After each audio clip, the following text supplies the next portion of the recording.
बहुत समय पहले की बात है। हिमालय की पहाड़ियों में एक खूबसूरत और घना उदयगिरी नाम का जंगल था। इस जंगल का राजा उदय सिंह नाम का एक शेर था। इस जंगल में बड़े बड़े पेड़, डॉट, नदियां और पहाड़ियां एवं सब और हरी हरी घास थी। उस जंगल में बहुत सारे जंगली जानवर अपनी अपनी गुफाओं में रहा करते थे। सभी जानवर वहां बड़े आराम से रहते थे।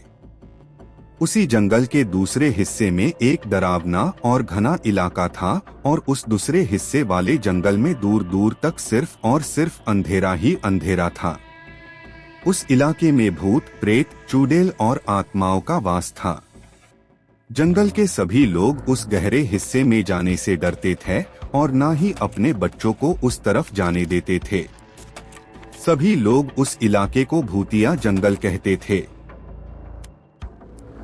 जंगल के खूबसूरत हिस्से में 4 छोटे छोटे गहरे दोस्त रहते थे। पहला दोस्त शेरू था। शेरू जंगल के राजा उदय सिंह का क्यूट सा बेटा था। राजा का बेटा होने के कारण सभी दोस्त शेरू का कहना मानते थे और वह दूसरे खतरनाक और खूंखार जानवरों से उनकी रक्षा भी करता था। वह बड़ा प्यारा बच्चा था।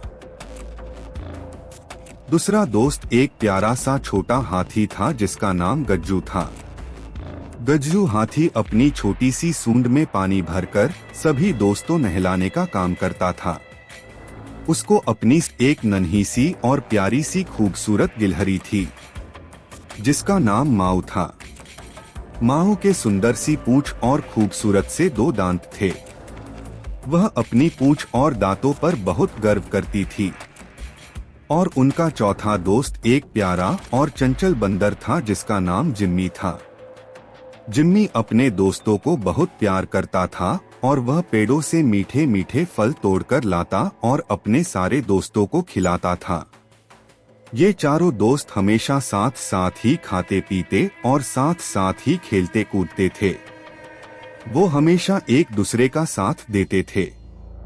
एक दिन वो खेलते खेलते जंगल के दूसरे हिस्से भूतिया जंगल में बहुत दूर निकल चुके थे। शाम हो रही थी। उस गहरे जंगल में अंधेरा अपनी बाह फैला रहा था। वे घर जाने का रास्ता भूल चुके थे। वे चले जा रहे थे और अंधेरा और घना होता जा रहा था। वे सब एक डरावने और रहस्यमय रास्ते की ओर चले जा रहे थे। वहां सब और सुनसान था। चारों ओर से भयंकर और डरावनी आवाजें आ रही थी। वहां पर अजीब सी हवा चल रही थी जो कि उनका दम घोंट रही थी, जिससे उनकी सांस फूल रही थी और धड़कनें बढ़ रही थी। वहां एक सुनसान कब्रिस्तान था और उस कब्रिस्तान की कब्रों में से भूत और चुड़ैलें बाहर खाने की तलाश में निकल रही थी। वे अजीब सी आवाजें निकाल रहे थे। चारों दोस्त बहुत ज्यादा डर रहे थे और उन्हें अपने माता पिता की याद आने लगी थी और उन्हें भूख भी लगी थी। गज्जू हाथी बहुत ज्यादा डर रहा था। उसे लग रहा था कि उसकी लंबी सूंड जंगल के भूत प्रेतों से मिल रही है। जिम्मी बंदर को लग रहा था कि उसकी लंबी पूंछ को कोई चुड़ैल खींच रही है। शेरू को लग रहा था कि उसके नाखून बढ़ते जा रहे हैं। माऊ गिलहरी को लग रहा था कि उसके दांत बढ़ते ही जा रहे हैं। अब तो वह एक दूसरे को भी देखकर डर रहे थे। वे जल्दी से घर जाने के रास्ते की तलाश में दौड़ पड़े और भूत, प्रेत और चुड़ैलों ने बहुत दूर तक उनका पीछा किया। वे चारों थर थर कांपने लगे और दौड़ते जा रहे थे। दौड़ते दौड़ते उन्हें बहुत देर हो चुकी थी और दौड़ते दौड़ते वे चारों नन्हे दोस्त उस भयानक और डरावने जंगल से बाहर निकल चुके थे जहां अभी भी दिन नहीं छिपा था और उजाला था और भूत, प्रेत और चुड़ैलों ने बहुत दूर तक उनका पीछा करने के बाद उनका पीछा करना छोड़ दिया था। शेरू, गज्जू, जिम्मी और माऊ चारों दोस्तों ने उस भयानक और डरावने भूतिया जंगल से बाहर निकलकर चैन की सांस ली और फिर कभी इस प्रकार की लापरवाही नहीं करने का एक दूसरे से वादा किया। लेकिन उनके दिल में उस भूतिया जंगल का डर हमेशा रहा।